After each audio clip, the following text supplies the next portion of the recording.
A sharp pain shot through my fingers, and I jerked my eyes open, my back drenched in cold sweat. The blinding lights of the basement, the excruciating agony of high heels crushing my finger bones, Mary's icy voice. "George, you're vile. This is your punishment." It all felt as if it were still happening before my eyes. But what greeted me was the familiar pale blue ceiling, adorned with posters of my favorite basketball player from high school. The alarm clock on the bedside table read, September 2015, 2012, 6:30 morgens. I sat up as if electrocuted, raising my hands, completely intact, no blood, no twisted or deformed knuckles. I rushed to the mirror, where a long-lost, youthful face stared back at me, free of the wrinkles left by time or the pallid gauntness from prolonged confinement in the basement. Did I get reborn? I pinched my own cheek, the pain so real it made me want to cry. Memories flooded in like a tidal wave. Today, this very day, was when everything changed. In my past life, my childhood sweetheart Mary was about to give up the national math competition she had prepared for a whole year to take care of her boyfriend Tom, who had a high fever. And me, out of a for her own good mentality, secretly told her parents. As a result, her parents forcibly dragged her to the competition. She competed in tears and won first prize, securing admission to Tsinghua University. Later, she became a successful entrepreneur, a rising star in tech, while I had an unremarkable college career and ended up working at her company by chance after graduation. When she discovered it was my betrayal that altered the course of her life, she framed me as a corporate spy, imprisoned me in the basement of her villa, and tortured me bit by bit, finally crushing my fingers under her heel. I trembled as I picked up the phone on the table, confirming the date was correct. Outside the window, the early autumn sunlight was just right, and the laughter of elderly people doing morning exercises drifted in from the neighborhood. Everything from my past life hadn't happened yet. I took a deep breath and looked at my reflection in the mirror, my youthful eyes gleaming with a coldness that didn't match my age. This time, Mary, I won't help you anymore. I quickly washed up and got dressed. In my previous life, I should have been anxiously waiting for Mary to appear at this moment, ready to persuade her not to give up on the competition. But now, I leisurely finished my breakfast and even spent an extra 10 minutes reviewing English vocabulary. At 7:40, I slung my backpack over my shoulder and headed out. According to my memory, Mary should appear at the neighborhood gate by 7:50. Not heading to school, but in the opposite direction toward the bus stop, taking a ride to Tom's house to take care of him. I stood under the old locust tree at the neighborhood gate. Sure enough, at 7:48, Mary hurried over. She wasn't wearing her school uniform today, but a light blue dress, carrying a small purse instead of her usual large backpack stuffed with study materials. When she saw me, she visibly froze, her steps faltering. "George, what are you doing here?" Her eyes flickered nervously, fingers twisting the hem of her skirt. In my past life, I stopped her right here, pleading earnestly for her not to give up the competition. When she insisted on going to take care of her boyfriend, I had no choice but to tell her parents in the end. But now I offered a harmless smile. "Woke up early, just taking a walk." "Where are you headed?" She bit her lower lip, hesitated for a moment, then whispered, "Tom has a high fever, over 39 degrees. His parents are away on business, so I have to go take care of him." I nodded calmly, then go quickly. It's dangerous if a high fever isn't treated promptly. Mary widened her eyes, looking at me in disbelief. In my past life, I had been her academic supervisor, always urging her not to let romance interfere with her studies. "You're not going to persuade me to join the competition?" She couldn't help but ask. I shrugged. "That's your choice. Besides, Tom really needs someone to take care of him when he's sick." Her eyes suddenly reddened. "Thank you for understanding, George. I'm actually very conflicted.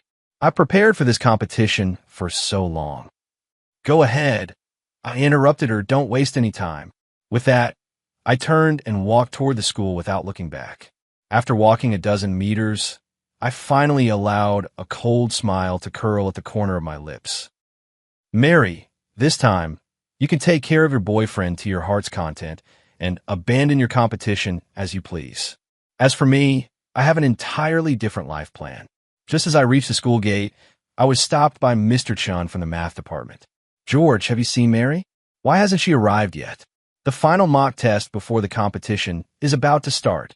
I showed a troubled expression. Mr. Chun, I didn't see her this morning. Maybe something came up. Mr. Chun frowned. This child, always dropping the ball at critical moments. If you see her, tell her to come to the math department office immediately. Okay, Mr. Chun. I obediently agreed, though in my heart, I knew Mary wouldn't be showing up at school today. Entering the classroom, the students were all discussing the upcoming math competition. As the school's key seed player, Mary was naturally the center of attention. Why isn't Mary here today? The class monitor Leo asked me. She never misses math team training. I put down my bag and said casually, maybe she has something to do.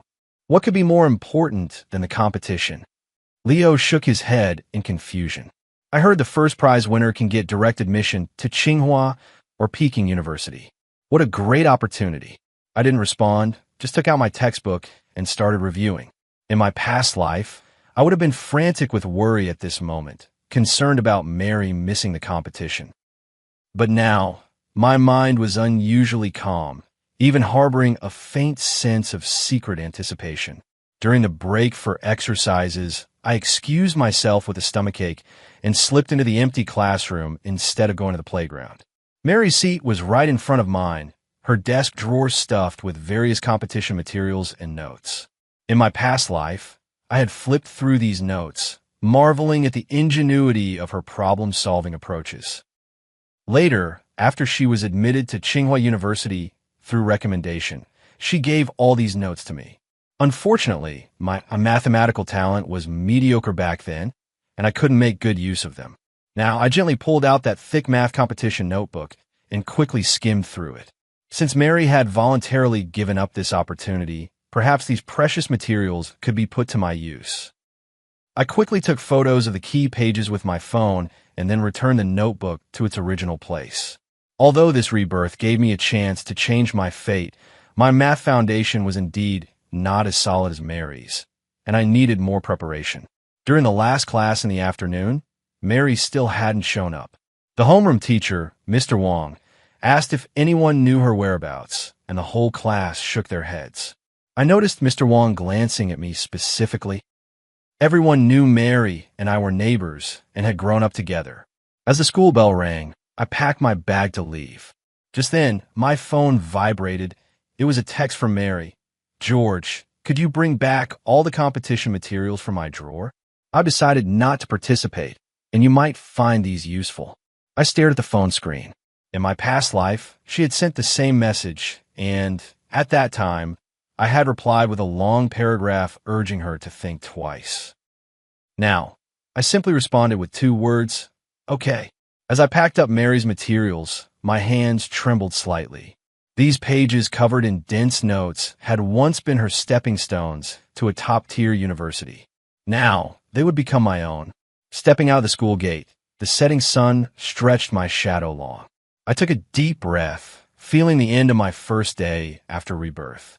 This time, Mary, you take your broad road, and I'll cross my single-plank bridge. On my way home from school, I deliberately took a detour past the neighborhood where Tom lived. In my past life, Mary had complained to me about how Tom's apartment was in an old building without an elevator, forcing her to climb 6 flights of stairs every time she visited. Now, standing at the entrance of the complex, I looked up at the dull gray residential building, wondering which window might belong to Tom.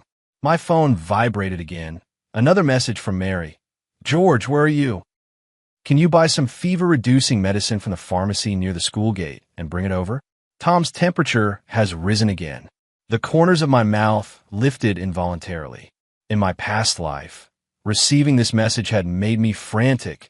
I immediately called her, urging her to forget about Tom and focus on the competition instead. But now, I quickly replied, Sure, what medicine do you need? Mary sent me a list of medications. I turned and headed straight for the pharmacy near the school gate. While buying the medicine, I deliberately chose the most expensive imported fever reducer and casually grabbed a few packets of instant drink mixes and vitamins. In my past life, Tom's illness had dragged on for nearly a week, with Mary taking care of him almost the entire time, ultimately causing her to miss the competition completely. Carrying the medicine bag as I walked toward the bus stop, my heart was unusually calm. In my past life, I could never understand why Mary would give up an important competition she had prepared for a whole year, all for a boyfriend she had known for less than 6 months. But now, with a 29-year-old soul in a 17-year-old body, I understood. It wasn't love, it was rebellion. Mary had always been the perfect good girl, excelling in her studies, the model student in her teacher's eyes, and the pride of her parents. And Tom, that long-haired art student who played the guitar, represented the freedom she yearned for but never dared to pursue. On the bus, I gazed at the passing streets outside the window, my thoughts drifting back to my past life. After Mary was admitted to Tsinghua University, she broke up with Tom within a semester. During college, she dated 3 boyfriends, each more unconventional than the last. It wasn't until after she achieved success in her startup that she married a finance guy from a similar background. Clearly, giving up the competition for Tom back then was nothing more than a fleeting act of rebellion. Shuixi Garden Station has arrived. Passengers, please. The electronic announcement snapped me out of my thoughts. Tom's house was even shabbier than I had imagined. The stairwell was cluttered with junk, the walls were peeling, and the air was filled with a strange mix of mildew and cooking odors. I climbed to the 6th floor and had just raised my hand to knock when the door opened. Mary stood in the doorway, her eyes red and swollen, clearly from crying. She was wearing an apron and holding a damp towel, and she visibly froze for a moment when she saw me. "You actually came." Her voice was choked with emotion. I shook the bag of medicine in my hand. "Got the meds, plus some vitamins and instant drinks." Mary took the medicine bag, her fingertips icy cold. "Thank you. I didn't expect you to—" "How is Tom?" I interrupted her, peering into the room. "He just fell asleep. His temperature is 39.3 degrees. She bit her lip. "I've been trying to bring it down with physical methods all afternoon, but it hasn't helped much." I nodded, resisting the urge to ask her, "Is it worth it?" like I did in my past life. Instead, I said, "Give him the fever reducer as directed on the label, and make sure he drinks plenty of water. If the fever hasn't gone down by tomorrow, it's best to take him to the hospital." Mary's eyes reddened again. "George, the competition. Don't overthink it." I patted her shoulder. "Taking care of the patient comes first." Her tears finally fell. "I prepared for so long. But Tom—" I watched her cry silently, feeling nothing inside. In my past life, seeing this scene would have broken my heart, and I'd have tried every way to comfort her. But now, I only find it ironic. She wants to be the considerate girlfriend while unwilling to give up the competition. Since when does the world offer such perfect deals? "I brought all the materials back for you." I pulled out the stack of competition materials from my bag. "Should I put them in your backpack?" Mary wiped her tears and shook her head. "No need. I'm not participating anyway. You can take them. Your math isn't bad either. These materials will be useful for you." I feigned surprise. "How can this be? This is all your hard work. Consider my thanks for helping me today." She forced a smile. "Anyway, I won't be needing them anymore." I didn't decline further and put the materials back into my bag. "Then thank you. Do you need me to ask for leave from the teacher for you?" "Mr. Chun, did he ask about me?" Mary asked nervously.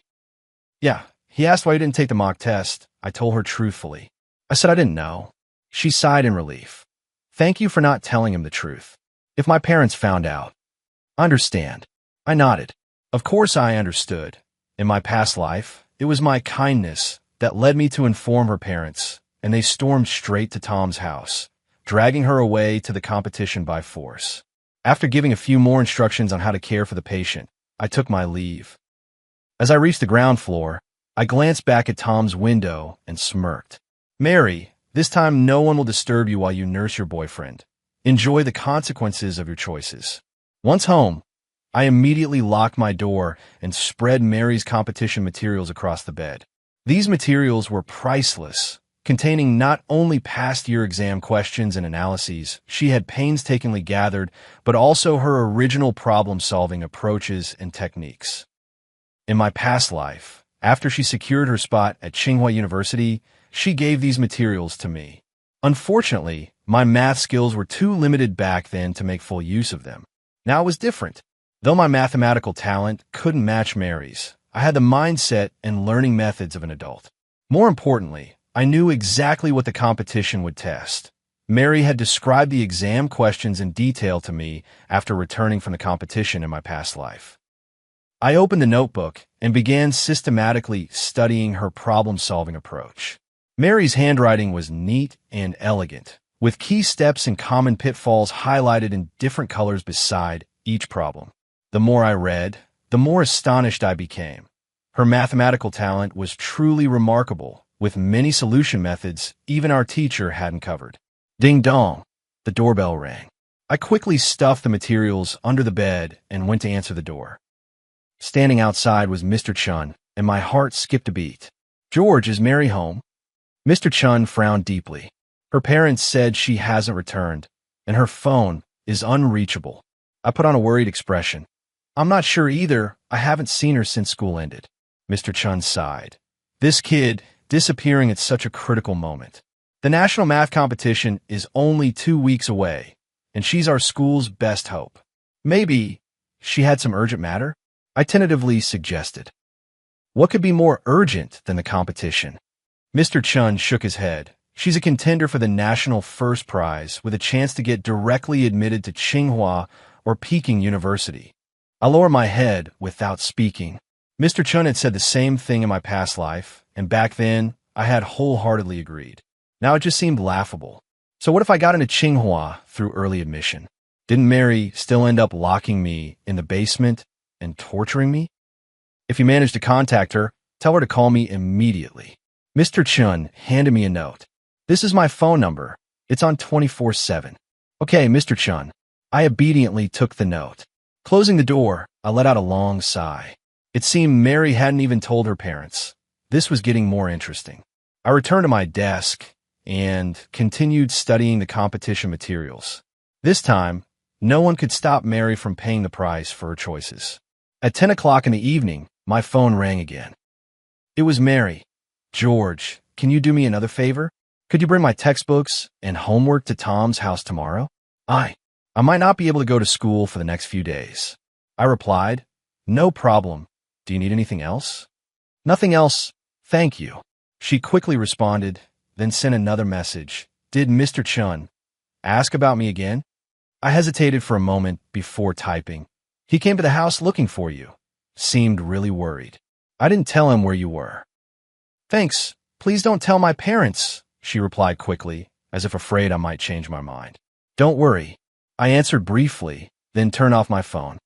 Lying in bed, I stared at the ceiling, my thoughts in turmoil. In my past life, I would have been tossing and turning at this moment, worrying about Mary's future and agonizing over whether to tell her parents. But now, I felt unusually calm, even somewhat looking forward to tomorrow. Early the next morning, I went to Mary's house as agreed to pick up her textbooks and homework. Her mother's eyes were red and swollen, clearly having had a sleepless night. "Has Mary contacted you?" Her mother grabbed my arm, her voice trembling. "This child has never stayed out overnight before." I shook my head. "Auntie, don't worry. Maybe she's studying at a classmate's house."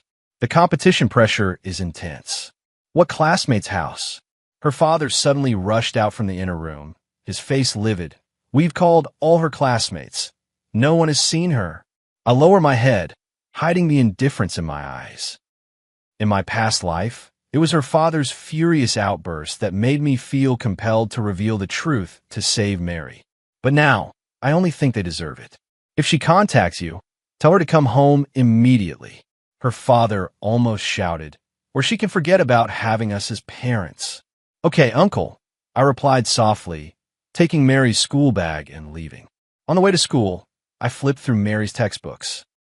Her notes were as neat and detailed as always, with a few love letters from Tom tucked between the pages. So nauseatingly sweet, they made me sick. I casually tossed them into a roadside trash bin. While I got to school, Mr. Chun was waiting for me at the classroom door again. "George, any news about Mary?" I shook my head. "No, Mr. Chun." "What should we do?" "Mr. Chun rubbed his hands anxiously. "The preliminary round is next week, and if she doesn't come for training soon, it'll be too late." I lowered my head to hide the amusement in my eyes. Maybe she's sick? Even if she's sick, she should answer her phone. Mr. Chin sighed. "The principal has already inquired about it, saying they're counting on her to win an award this year." I didn't respond and silently walked into the classroom. The classmates were all discussing Mary's sudden disappearance, with all sorts of speculations flying around. Some said something happened at her family. Others claimed she transferred schools, and there were even rumors that she was directly admitted to university through early acceptance. The class monitor, Leo, leaned over and whispered, "George, you must know where Mary went, right? Aren't you neighbors?" I shook my head. "I really don't know." "That's strange," Leo frowned. "She cared so much about this competition. How could she just vanish?" I shrugged without answering. "Yeah, where did the Mary from my past life, who cared so much about competitions, go? Maybe she never existed. There was only an ordinary girl crushed by the expectations of parents and teachers, longing to rebel." After school, I delivered the textbook to Tom's house as promised. Mary, who answered the door, looked haggard, with heavy dark circles under her eyes. "Are you okay?" I asked, feigning concern. She shook her head. "Tom threw up several times in the middle of the night. I didn't sleep at all." I handed over the backpack. "Your textbooks and homework. Oh, by the way, your parents are going crazy with worry. And so is Mr. Chun." Mary's face turned pale. "My parents, what do they say?" "They said if you don't come home, don't consider them family anymore," I told her truthfully. "Mr. Chun said the preliminary competition is next week, and if you don't start training now, it'll be too late." Tears welled up in her eyes instantly. I can't abandon Tom." "That's your choice," I said calmly. "By the way, Mr. Chin asked me to tell you that tomorrow is the final deadline for registration. If you don't confirm in person, it will be considered a forfeit." Mary froze, tears hanging on her cheeks, neither falling nor retreating. I knew she was struggling. At this moment in her previous life, she had hesitated too, until I told her parents, completely cutting off her escape route. I need to think about it some more." She finally murmured. "Suit yourself," I said, turning to leave, then added over my shoulder, "Oh, if Tom still has a fever, try rubbing alcohol on his palms and soles. It brings the fever down quickly." Stepping out of the neighborhood, I looked up at the overcast sky. It was about to rain, just like the day in my past life when Mary was forcibly dragged to the competition by her parents. Only this time, who would the rain fall upon? On the day of the preliminary round, a light drizzle drifted through the sky. I stood outside the examination hall, clutching my admission ticket tightly in my hand. The raindrops hitting my face felt icy and piercing. The scene was eerily familiar. In my past life, I had stood in this very spot, but as a companion waiting for Mary to finish her competition. "George, what are you doing here?" Mr. Chin's voice came from behind me.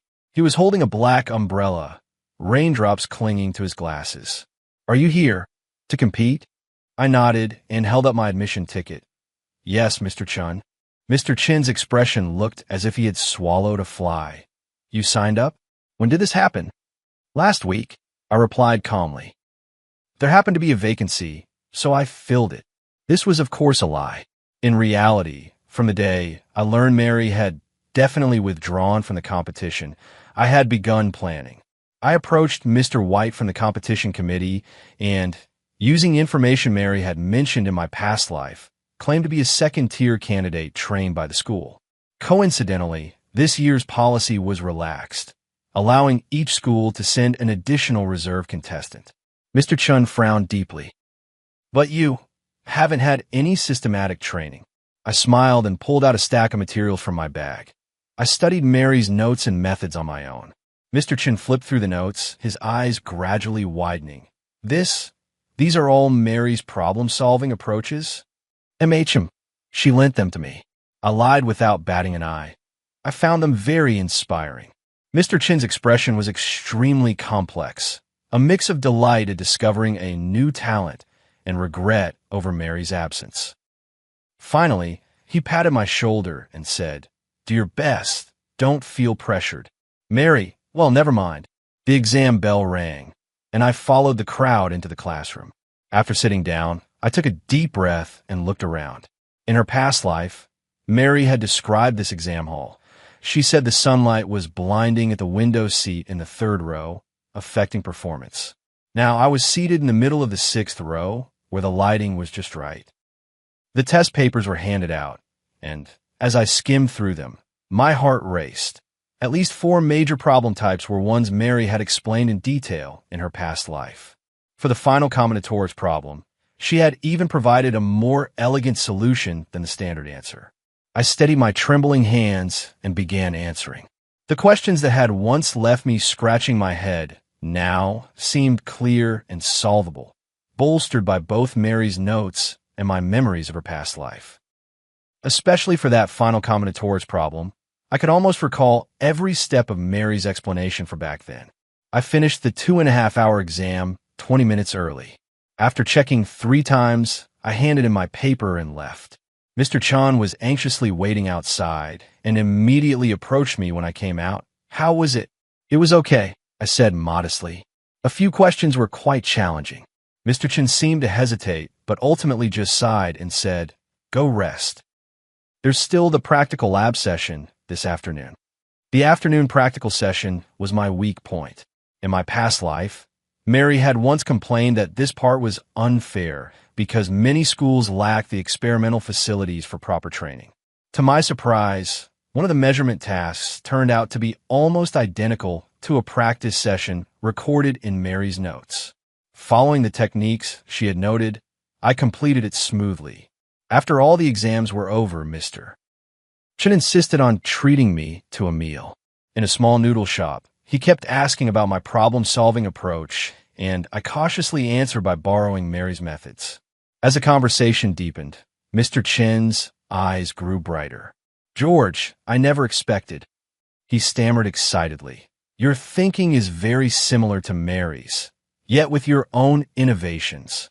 If you perform normally, you might very well win the provincial first prize." I lowered my head to eat my noodles, hiding my rising smile. Provincial first prize? In my past life, Mary had won the national first prize. But for me, the provincial award was already enough. "Any news for Mary?" I asked deliberately. Mr. Chin's face darkened. She finally came home yesterday, but refused to explain where she had been all these days.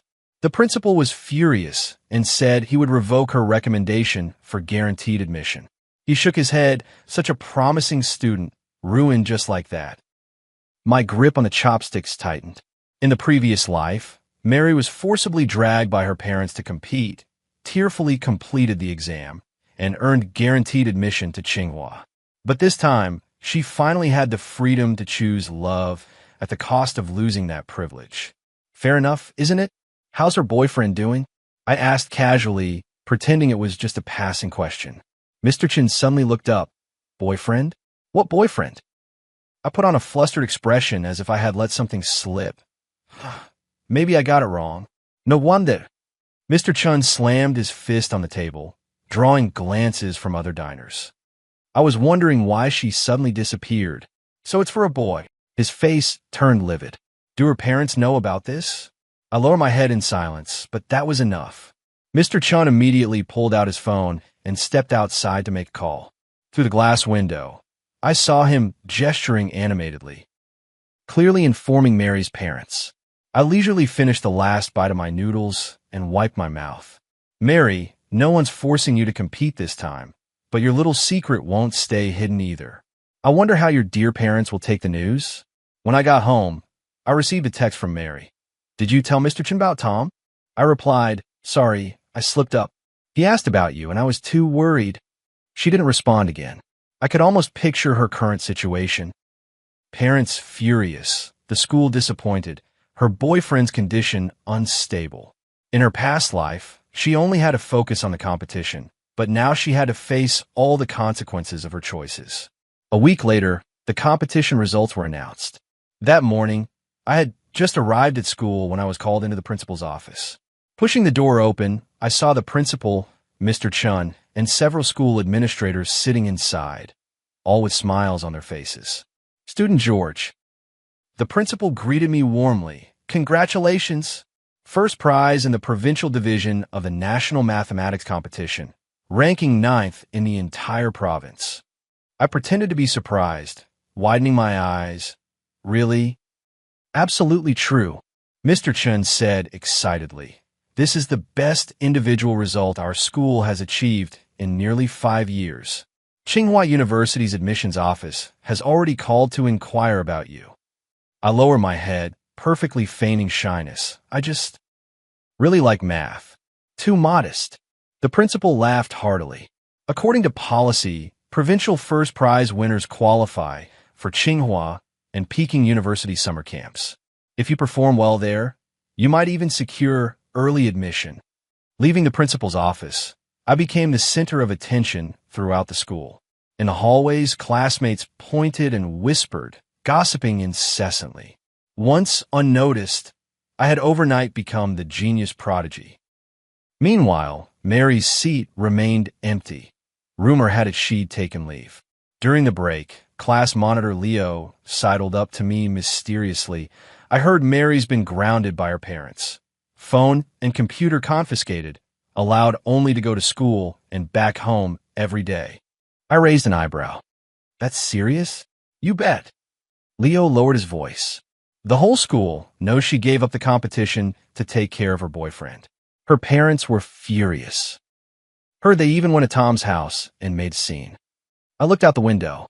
The campus looked especially fresh after the rain. In my past life, Mary had dumped Tom soon after winning the national first prize. But now, she'd sacrificed her future for him. How long would this deep affection last? After school, I spotted Mary at the school gate. She stood alone in a corner, her face pale with dark circles under her eyes. When she saw me, she walked straight over. Congratulations. Her voice was hoarse. 9th place in the province, that's impressive. I didn't know what to say, so I just nodded. Thank you. Tom is in the hospital. She suddenly said, complications from pneumonia. I frowned slightly. Is it serious? The doctor said if we'd brought him in 2 days later, it would have been life-threatening. Her voice trembled. His parents blamed me, saying I delayed his treatment. I remained silent. In a previous life, Tom had just had a regular high fever and recovered within a week. But now his condition had worsened, probably because Mary lacked experience in caring for the sick, or was this the backlash of fate? George, she suddenly grabbed my wrist. Could you help me plead with Mr. Chun to let me participate in the makeup competition, or? I gently withdrew my hand. The preliminary round is already over. You know that. But tears welled up in her eyes. I can't lose my guaranteed admission. My dad said if I don't get into Tsinghua, don't even think about coming home. Watching her break down, I felt nothing inside. In our past life, after she secured admission to Tsinghua, she casually told me, actually, I'm not that interested in math. It's just what my parents wanted. Now, she'll finally have to take responsibility for her choices. Sorry, I can't help you. I turned and walked away, leaving her standing alone in the rain. Back home, I opened my computer to check my emails.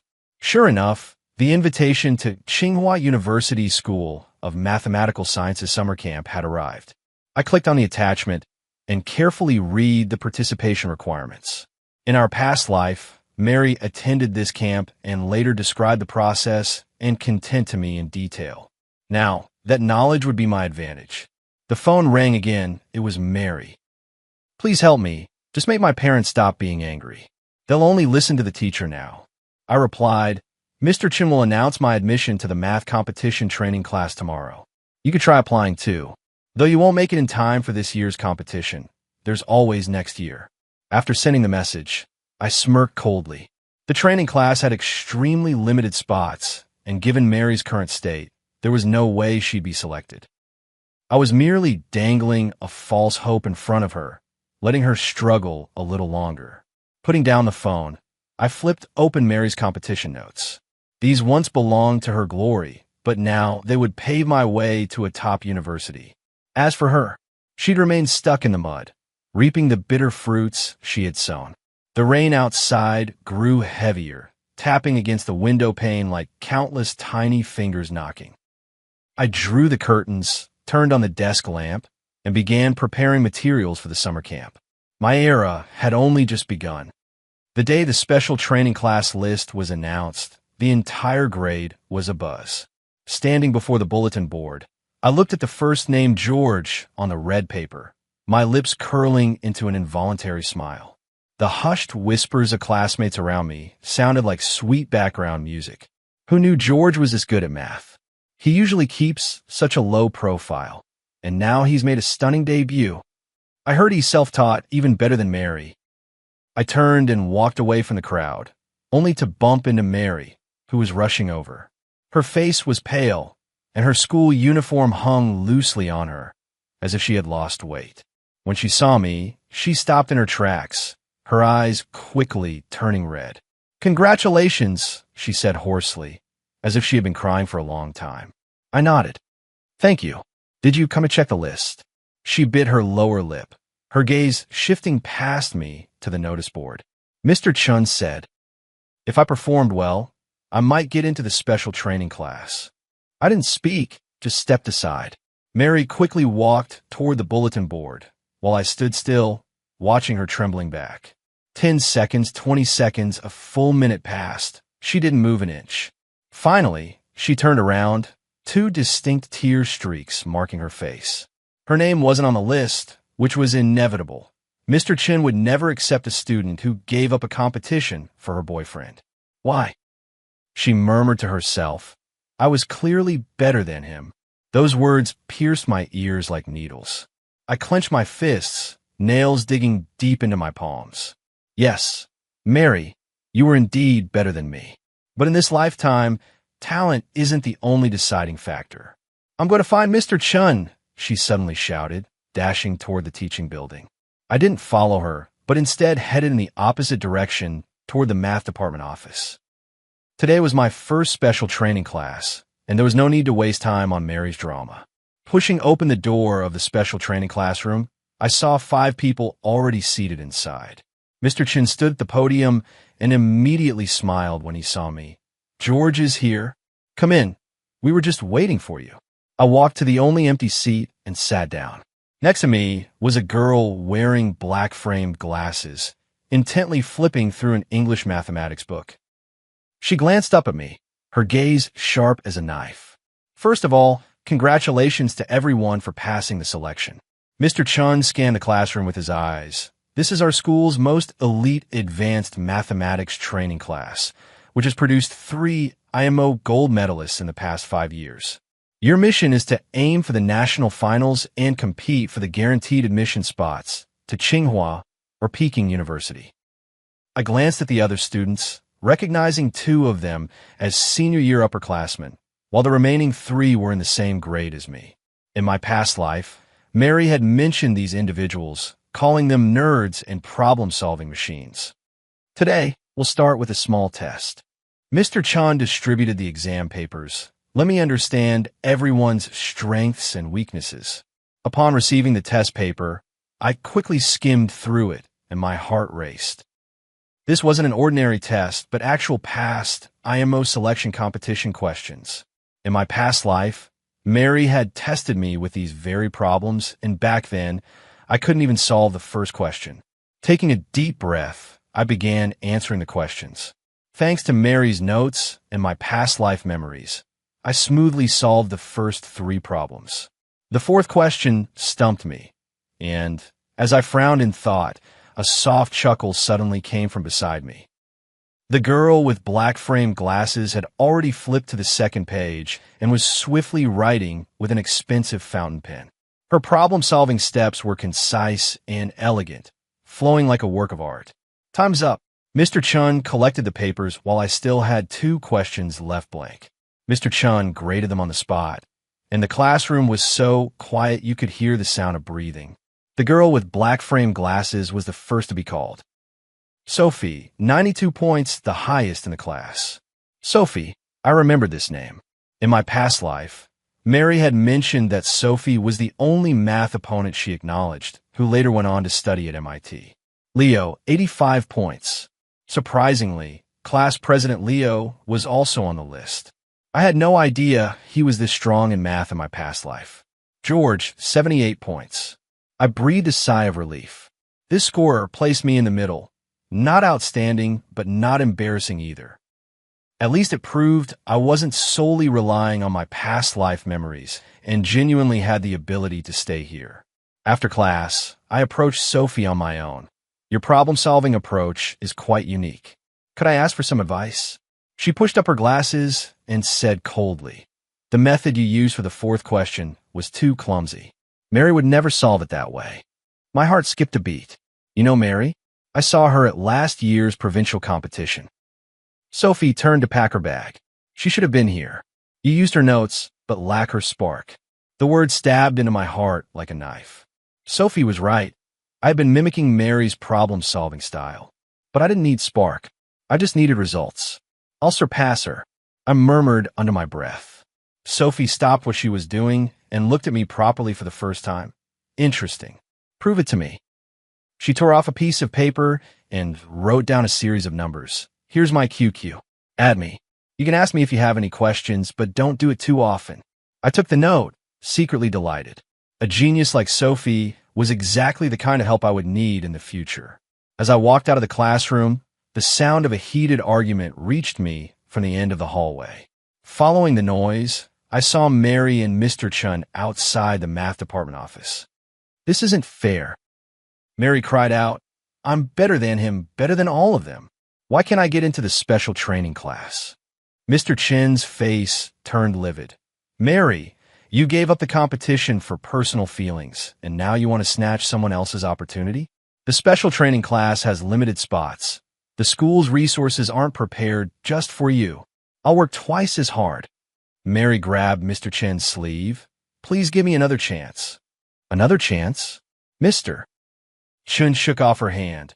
I called you over a dozen times on the day of the preliminary round. The principal went to your house, personally, to look for you. And you? For some boy, you threw away your entire future. Mary collapsed on the floor, sobbing uncontrollably. I stood at the corner, watching coldly.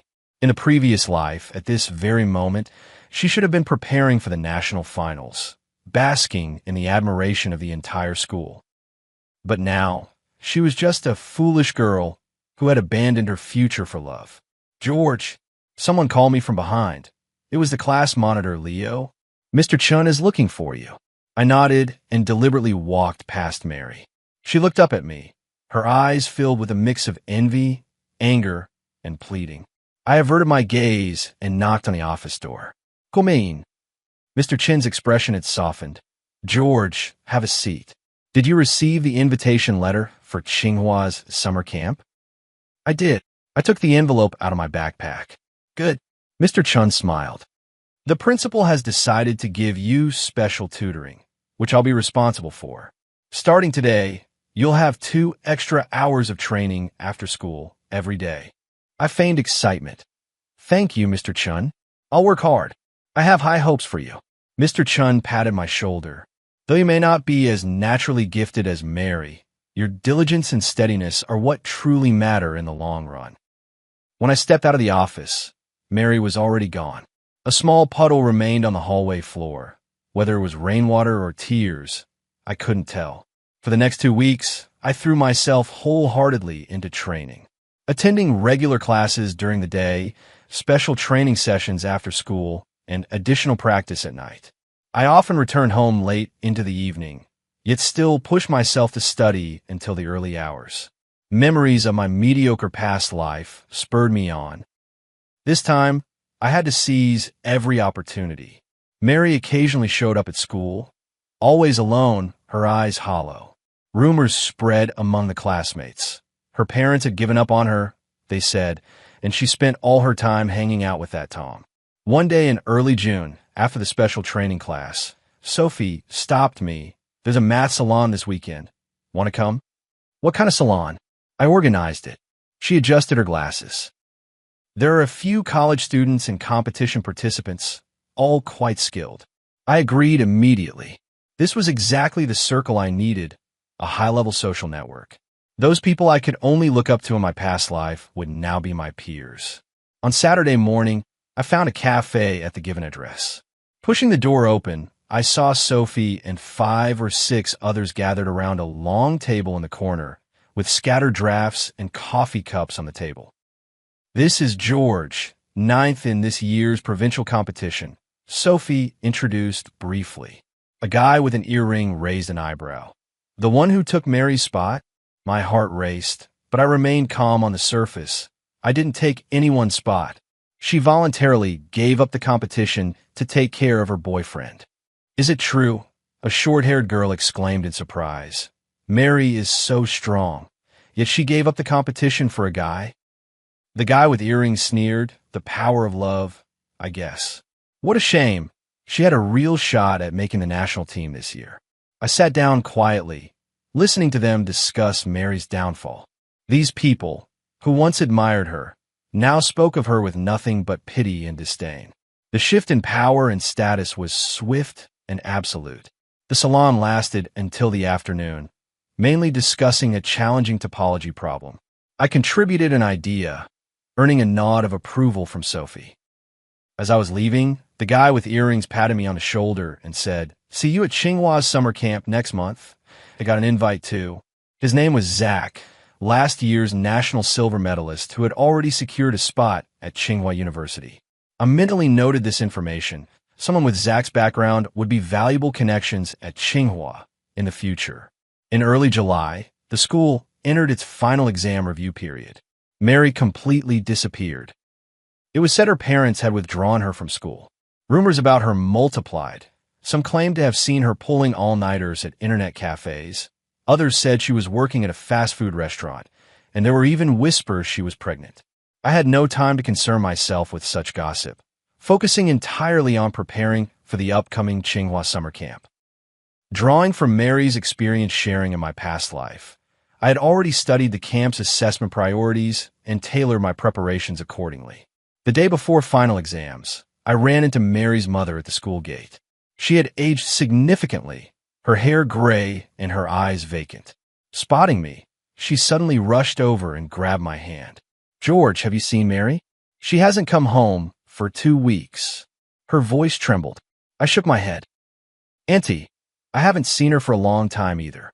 If you see her, tell her that her mother misses her very much." She choked back tears and released my hand. Her father's words were just spoken in anger. The door will always be open for her. I nodded in agreement, but thought to myself, too late. In her previous life, Mary sailed smoothly under her parents' arrangements, never understanding the price of freedom. In this life, she chose rebellion and must bear the consequences. On the day the final exams ended, the official notification for Tsinghua University's summer camp arrived. The principal summoned me personally, giving me 1,000 yuan for travel expenses and a new suitcase. "The school is proud of you," the principal said with a beaming smile. "If you secure the Tsinghua recommendation, there will also be a scholarship." On my way home, I stopped by an internet cafe to look up some information about the summer camp. Pushing open the smoke-filled glass door, I spotted Mary in the corner at a glance. She was wearing a grubby t-shirt, her greasy hair clinging to her face, playing games with a few local youths. I had intended to leave quietly, but she suddenly looked up, and our gazes collided mid-air. Her eyes widened, and the cigarette in her hand dropped onto the keyboard. "George," she called out hoarsely.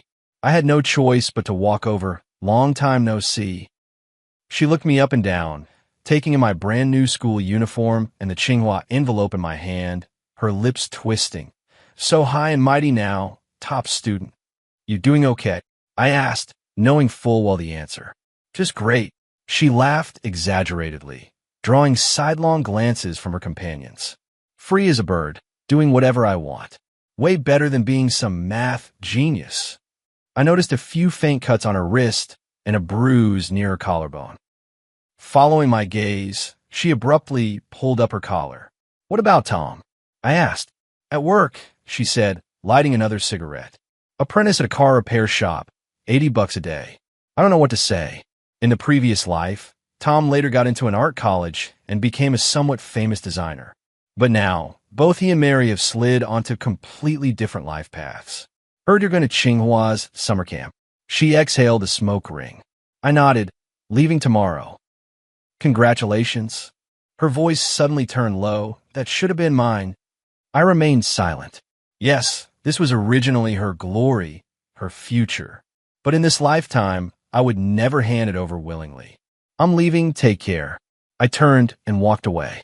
"George," she suddenly called out to me, if you hadn't told my parents about Tom back then, would things be different for me now?" With my back still turned to her, I took a deep breath. "Mary, it was your own choice to give up the competition. No one forced you." Stepping out of the internet cafe, the sunlight stung my eyes. Mary's question echoed in my mind. If I hadn't snitched in my past life, would she have gone to compete? If I stopped her this time, would she be happier? No, I shook my head. Everyone should be responsible for their own choices. In this life, I chose to strive, she chose to rebel. That's all there is to it. Back home, I started packing for summer camp.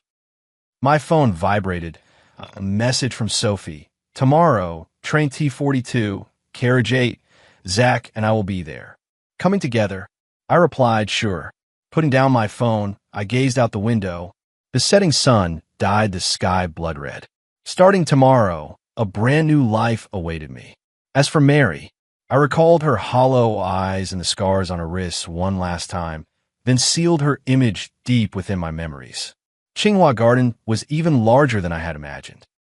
Dragging my suitcase behind Sophie and Zach, I walked through the lush campus. The July heat in Beijing was stifling, and my shirt was soaked through, but excitement overpowered all discomfort. "Math camp registration is at Zijing Apartments," Zach said, pointing at the map. He had been here last year and knew the place well. A line had already formed in front of the long table at the registration desk. Standing in the queue, I sized up my future competitors. Most of them wore thick glasses with serious expressions, clearly top academic achievers from various provinces. "Name?"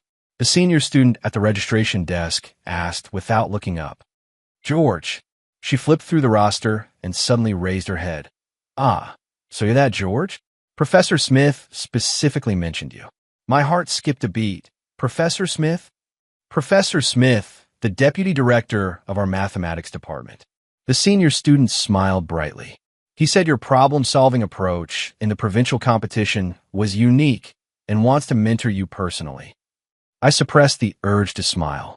Professor Smith, Mary's mentor in my past life, who later became a crucial connection in her entrepreneurial journey. Now he's noticed me. After collecting the room, key, and materials, we headed to the dorm. It was a 4-person room. Besides Zach, my roommates included Alex from Shandong and Ethan from Shanghai, both gold medalists from their respective provincial competitions. In comparison, my 9th-place finish in the provincial contest seemed rather unremarkable. "So you're George?" Alex looked me up and down. "Heard you edged out some girl named Mary." My hands paused while arranging the bedsheets. "She didn't participate in the competition, so edging out doesn't apply." "That's odd." Ethan adjusted his glasses. "Professor Smith mentioned her last year in Shanghai, said she was a once-in-a-generation talent." Zach chimed in, "Gave up the competition for love, I heard. Moved in with some local troublemaker." The 3 of them let out meaningful chuckles. I didn't join in, but neither did I correct them. Letting Mary become the butt of after-dinner jokes was more satisfying than any revenge. The first day of the summer camp was the entrance test. The exam was held in a spacious lecture hall, with nearly 100 students hunched over their papers, writing furiously. The difficulty of the test far exceeded that of provincial competitions, and fine beads of sweat formed on my forehead. There were a few problems I had no clue how to solve. After handing in the exam, Alex and Ethan excitedly discussed their answers, while I remained silent. In my past life, Mary had once mentioned that the test at Tsinghua's summer camp wasn't crucial. What mattered more were the subsequent project performance and the impression made on the mentors. But performing too poorly could still lead to early elimination.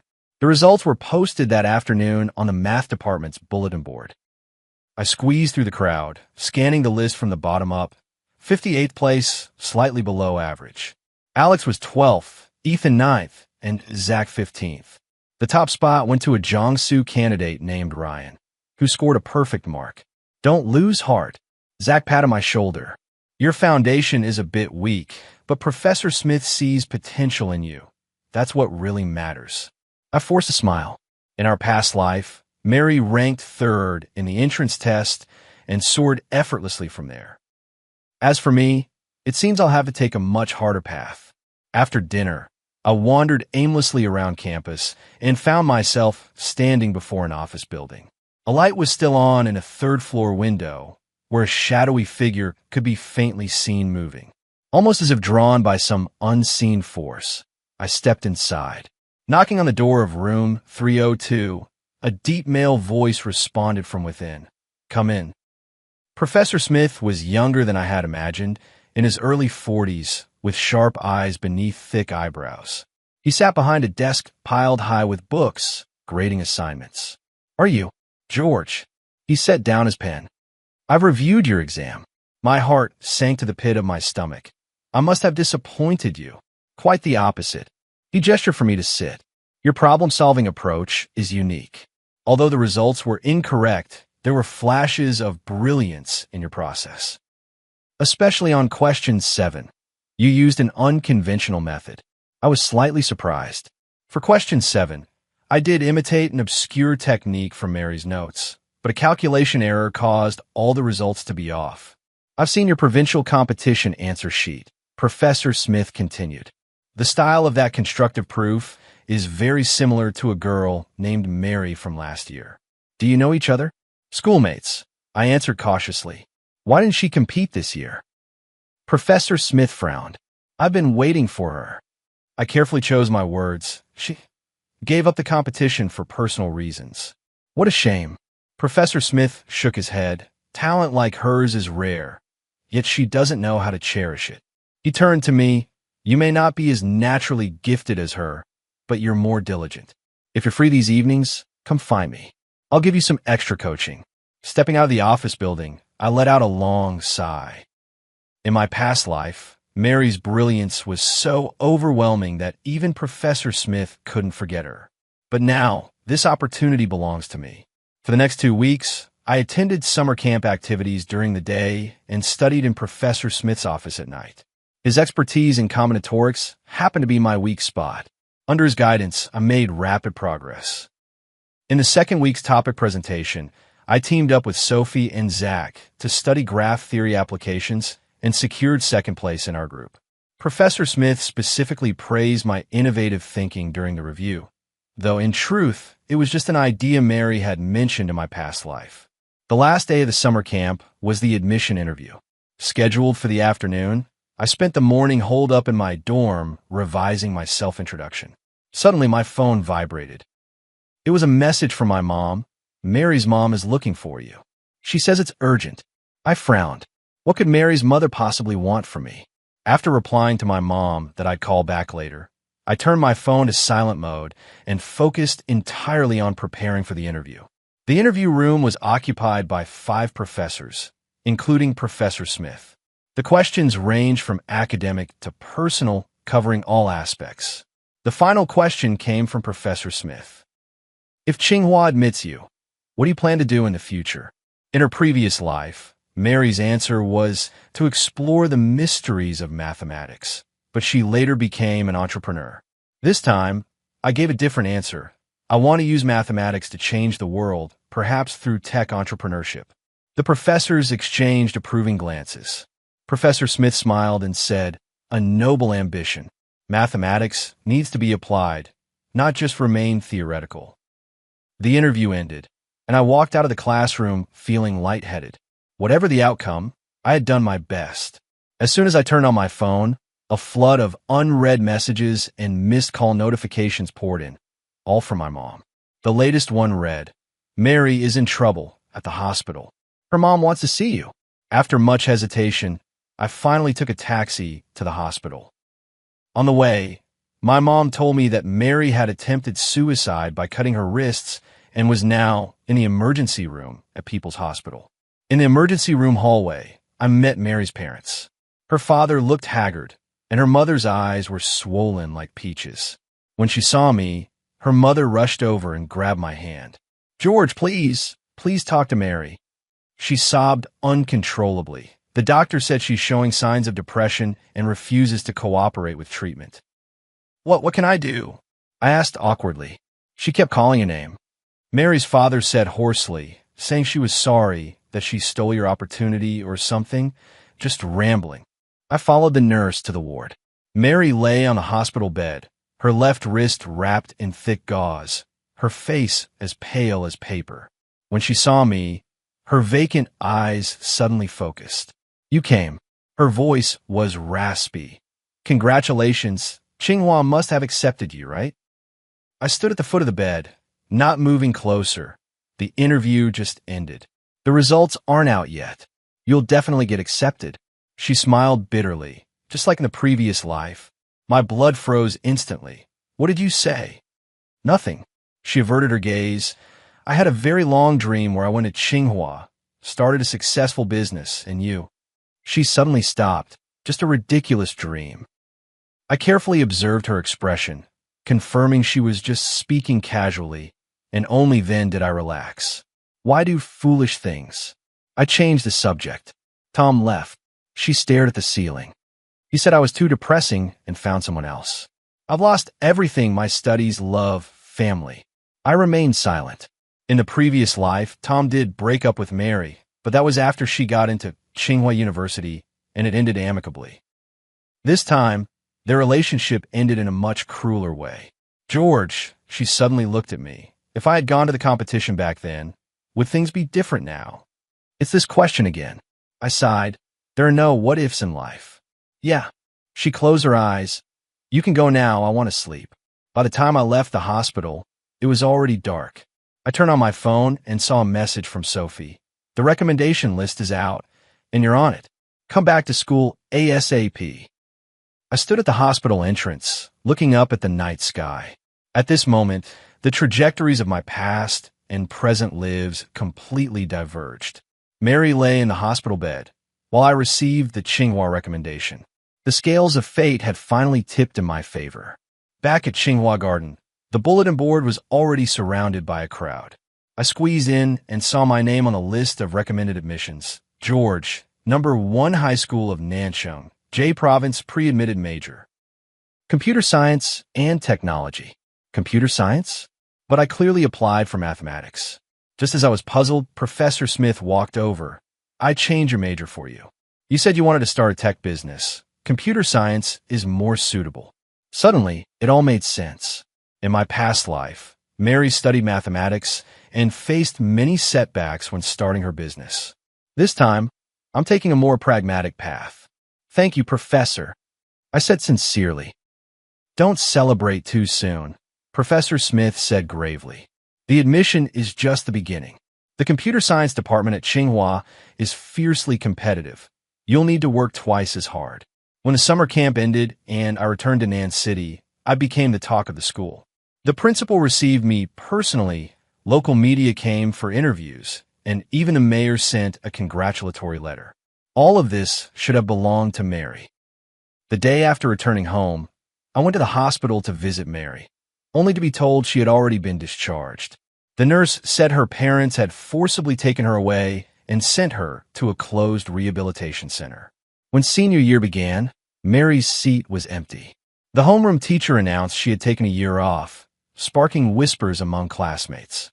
I tuned them out, burying myself in advanced college coursework. The admission was just the beginning. I needed to prepare much more. On a weekend in September, I ran into my middle school classmate Mike at the computer mall. He now works in computer repairs, and during our casual chat, he brought up Mary. "Heard she's working at KFC," he said mysteriously. "My cousin saw her last time, wearing a mask while taking orders." I feigned surprise. "Really?" Didn't she drop out of school? Who knows, Mike shrugged. Ruining such a bright future for a guy. What a waste. After returning home, I inexplicably searched for the addresses of KFC outlets in our city. The next day at noon, I went to the KFC in Central Square and, sure enough, saw Mary behind the counter. She was wearing a KFC uniform, her hair tied into a ponytail, with heavy dark circles under her eyes. As I stood in line to order, our gazes met. Her pupils constricted abruptly, and the tray in her hand nearly fell to the ground. "Hello, what would you like?" she asked mechanically, pretending not to recognize me. I ordered a combo meal and deliberately flashed my Tsinghua University student ID while paying.